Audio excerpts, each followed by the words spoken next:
was never the fanciest car in its day, but as Henry Ford often said, it put the world on wheels.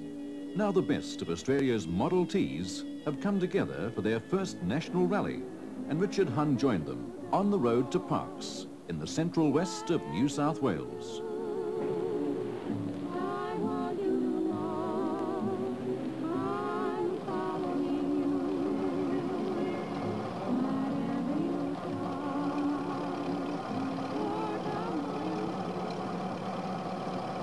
I'd say it is the car that put the world on wheels. It's because Henry Ford made so many of them at such a low price, it put people all over the place on wheels. It took Ian Mellows 2 days to drive from Melbourne to Parkes at a steady 60 kilometres an hour. Most made the journey on trailers, taking to the road only for the first outing. Ahead of them, a week touring countryside that's ideal for survivors of another age. A gentle climb here and there, but mostly nice flat roads, unlikely to put too much strain on 70-year gearboxes and diffs. Some came apart, a rear wheel came off in this case, but casualties were generally light. You lost the wheel, all right.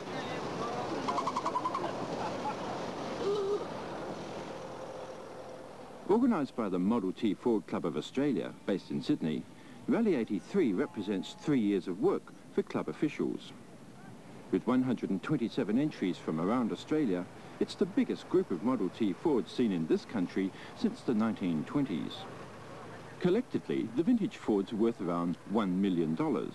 Some have cost their owners $6,000 or $7,000 to put on the road, others closer to $25,000. The most expensive and the oldest, a 1904 Model F, belongs to Jim Eisenhower of Sydney. Well, this car I purchased in the United States at Portland, Oregon, here about last September when I was over in the States. I went over to look for a 1 or 2 cylinder car, and I was lucky enough to find the Ford purely by chance. It's a very rare motor car. It's the only one in Australia, and it's the oldest car, the oldest Ford, and the only 2-cylinder Ford in Australia. This was the last of the 2-cylinder Fords. Ford had to put a dummy bonnet on the front so they looked like the ordinary motor cars they were building in those days, but kept the engine under the seat until the year after this machine. I've spent the last 6 weeks working 12 hours a day, 7 days a week, just on the mechanical to get it ready for this rally.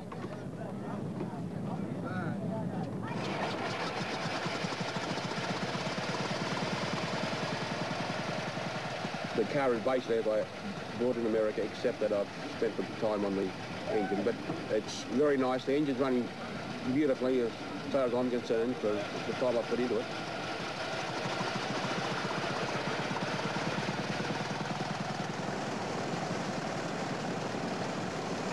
There's been no problem in the last 2 days. It's tripped along and about 20 miles an hour, and it's delightful to drive.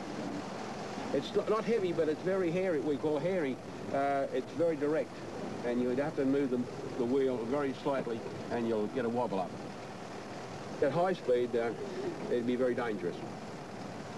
I think one of the nicest rewards of driving the cars is for the kiddies, the young kids today, to see the old cars, and they look at some of the cars, and they wave, and you wave back to them, and I think the kids get the thrill as much as we do with the kids appreciating and looking at the old cars.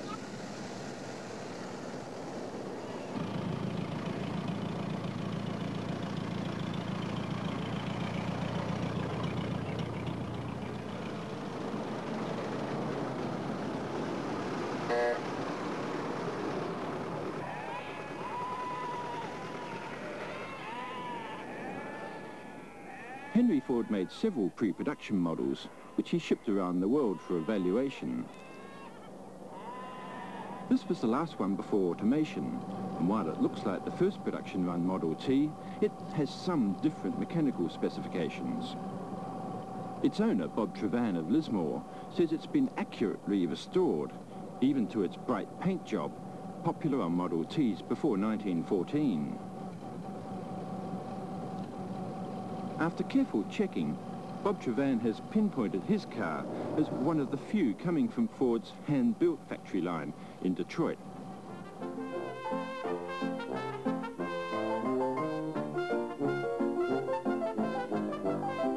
Henry Ford began making cars like the other pioneers, moving people and parts to the cars.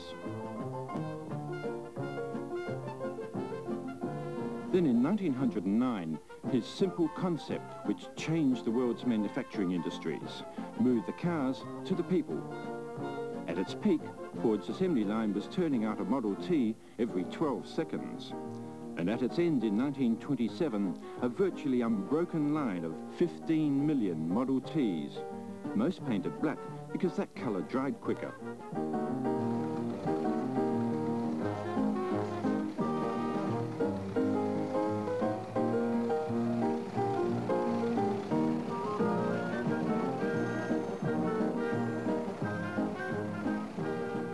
Mass production didn't start in Australia until 1926. So many owners of earlier models had to track down parts for cars imported from Canada. Ian Mallows. They were shipped in from Canada in knockdown form, or chassis only in knockdown form.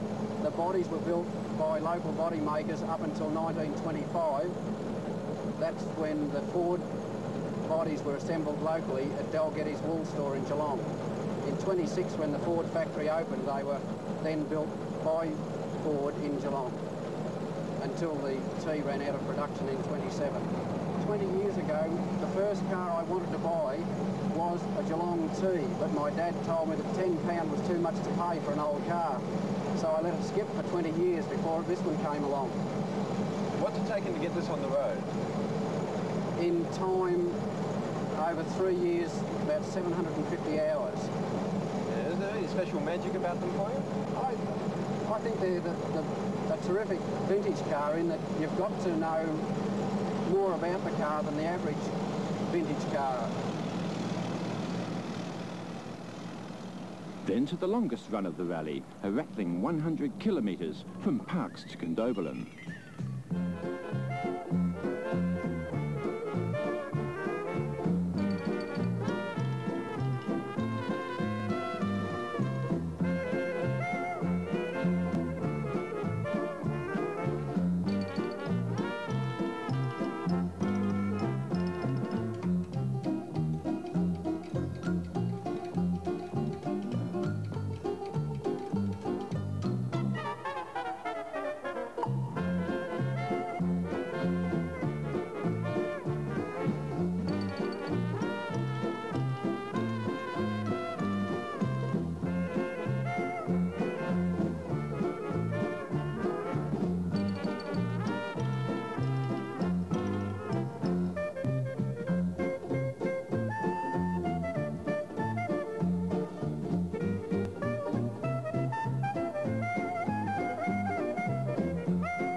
In Australia, 4 Model T clubs promote restoration and rallies for their 1,000 members, mostly weekend spins around Sydney or Melbourne. The clubs exist mainly to get cars back on the road and allow members to swap parts and information. And they liaise with overseas clubs. 20 American enthusiasts joined Rally 83. Did you buy the car restored like this, or have you done a lot of the work, cosmetic work on it? I've done some cosmetic work. My main work of the last few months has been mechanical.